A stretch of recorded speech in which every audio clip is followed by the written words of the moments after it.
I'm joining her at a certified clinic in Kent to find out why she hopes changing the way she looks down below will help her self-confidence when it comes to having sex. But before her treatment, aesthetic physician Dr. Shirin wants to show me that we come in all shapes and sizes. What I like to tell people is how everyone's faces are different but considered normal. Vulvas are also different but normal. Well, I just thought mine was normal, but looking back there, I mean, there's a massive variety. They're all completely different. I think that is something that's really important to stress to people, because I get a lot of people coming in saying they're abnormal. But looking at that, every single one of those vulvas is in fact normal. Most people that you see, whenever you do get to see a foof, they're all kind of tucked in and all look similar, don't they? And I think that's socially what people aim for in this culture. But what I try and stress to my patients is actually it doesn't really matter what it looks like as long as you're comfortable with it and it functions for you.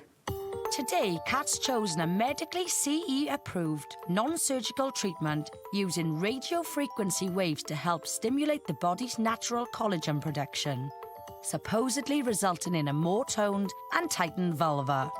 So, how are you feeling? I'm feeling good. Yeah? Yep.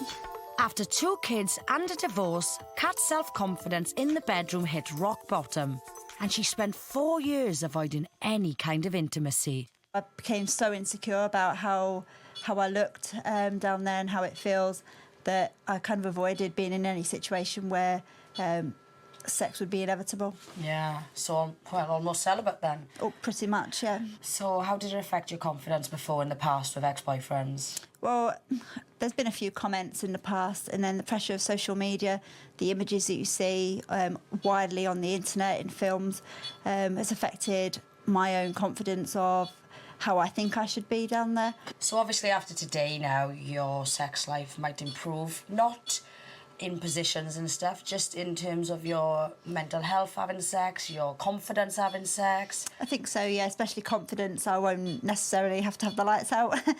Kat will need a couple more sessions to get the full effect, but she's agreed to share her results with me. Massive difference. What a difference. Yeah. It's not even mine and I'm happy with it. No, I'm really pleased. Massive difference, thank you. I'm so glad Kat feels she's got her self-confidence back. But it has shown me the pressure we all put on ourselves to look a certain way, when actually we're all different.